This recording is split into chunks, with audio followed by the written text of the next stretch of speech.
A mesma terapia gênica que é usada hoje para curar uma distrofia muscular poderia eventualmente ser utilizada para melhorar o funcionamento de um músculo saudável. E aí uma pessoa normal poderia se transformar em um atleta olímpico graças ao melhoramento genético. E se a sociedade inteira começa a entender isso como normal e começa a utilizar isso na sua rotina, os resultados e as consequências podem ser muito piores do que a gente imagina. Essa é a opinião trazida nesse livro aqui, chamado Contra a Perfeição, e é sobre isso que eu vou falar hoje. Se você trabalha com aconselhamento genético, esse vídeo é para você.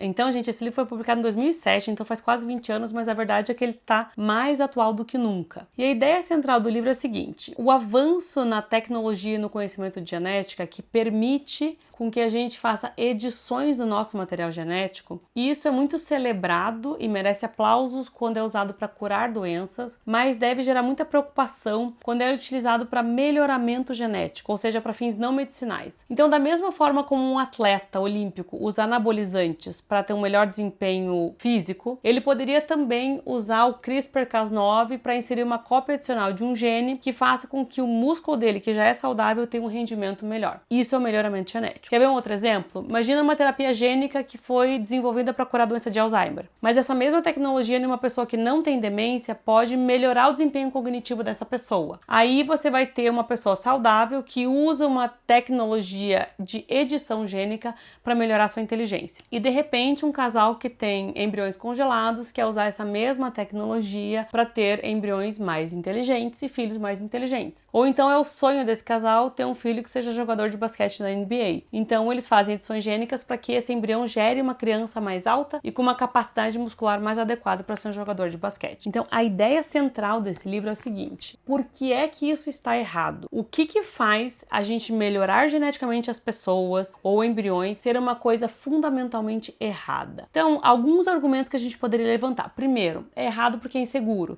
E realmente, gente, edição gênica hoje não é seguro, mas com certeza muito em breve vai ser. Então imagine que a gente já está em um momento em que a tecnologia de edição gênica é uma coisa segura. Sendo seguro, tem algum problema um atleta modificar geneticamente os seus músculos para ter um rendimento melhor? Um outro argumento é que é uma tecnologia cara e com certeza ela vai continuar sendo cara. Então imagina assim, se a gente tem lá uma tecnologia que é acessível apenas às pessoas que já têm muito dinheiro, e essa tecnologia faz com que essas pessoas vivam mais tempo e tenham uma inteligência ainda melhor. E por elas viverem mais e ficarem mais inteligentes, é possível e provável que elas fiquem ainda mais ricas. Então a gente vai ter o rico ficando mais rico e o pobre ficando mais pobre. E aí a gente vai ter uma explosão na desigualdade econômica no mundo. Então isso tudo por causa do melhoramento genético. Mas e se o melhoramento genético fosse acessível a todos independente da renda? Aí seria adequado ou seria aceitável a gente manipular um embrião para ser mais inteligente ou para ser mais alto? E eu vou ler aqui diretamente do livro porque ele colocou de uma forma muito precisa. A questão fundamental não é como assegurar o acesso igualitário ao melhoramento, e sim se devemos aspirar a ele. Ou seja, a questão principal não é se o melhoramento genético é seguro ou barato ou caro ou acessível a todos. A questão é se a gente deve querer melhorar geneticamente as pessoas. E ele separa super bem, gente, no livro, o que é a edição gênica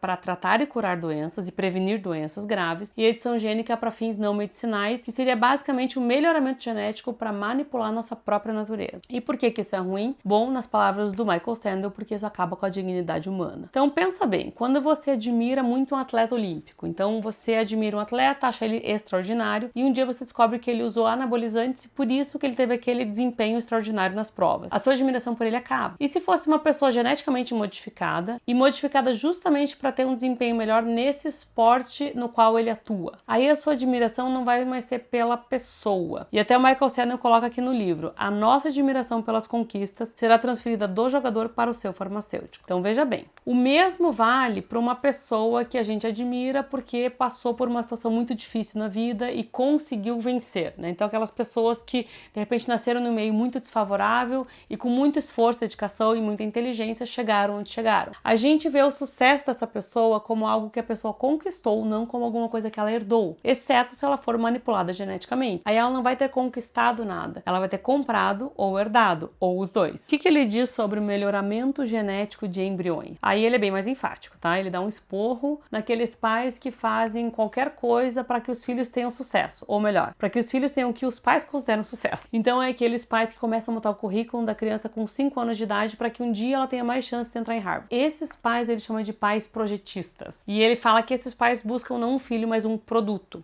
do que eles acham que é o sucesso.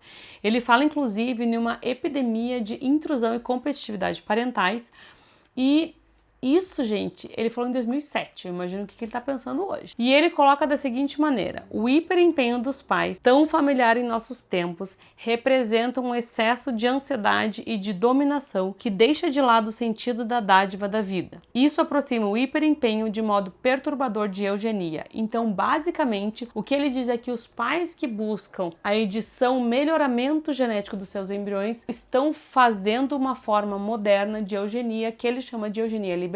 E aí ele termina aqui o livro, né, uma das últimas partes, falando justamente da história da eugenia, relembrando, né, que a eugenia do século XX, do século passado, era uma eugenia imposta pelo Estado. O Estado americano esterilizava as mulheres que tinham deficiência intelectual. Os nazistas assassinaram 1/3 dos judeus do mundo buscando uma raça pura, que eles consideravam pura. E hoje, nas sociedades liberais democráticas, o que não acontece em todos os países do mundo, obviamente, a gente não tem uma imposição do Estado. A gente tem uma eugenia liberal, que é da autonomia dos pais buscarem aquilo ou não. Ele acha que isso é ainda pior do que a eugenia do século XX. Ele coloca da seguinte maneira: a eugenia liberal se exime de ambições coletivas. Então, esses pais que querem melhorar geneticamente os seus filhos, eles não estão nem pensando em uma sociedade ou numa raça mais pura. Eles estão pensando só em si mesmos. Não é um movimento de reforma social, mas uma forma de pais privilegiados terem o tipo de filho que desejam e armá-los para o sucesso em uma sociedade competitiva. Destruiu, né? Acabou. Acho que aqui tá toda a opinião dele sobre isso bastante resumida. E ele termina o livro, gente, colocando uma ideia bem interessante que é sobre a perda da solidariedade. A ideia é a seguinte: quando a gente vive numa sociedade, a gente vê que obviamente existem pessoas com mais dificuldades, seja cognitiva, seja física, seja econômica do que a gente entende que isso é uma obra do acaso. Então tem pessoas que realmente nasceram com mais privilégios e outras com menos privilégios. E portanto faz todo sentido a gente ter solidariedade com o próximo e buscar uma igualdade social. No entanto, se a gente começa a utilizar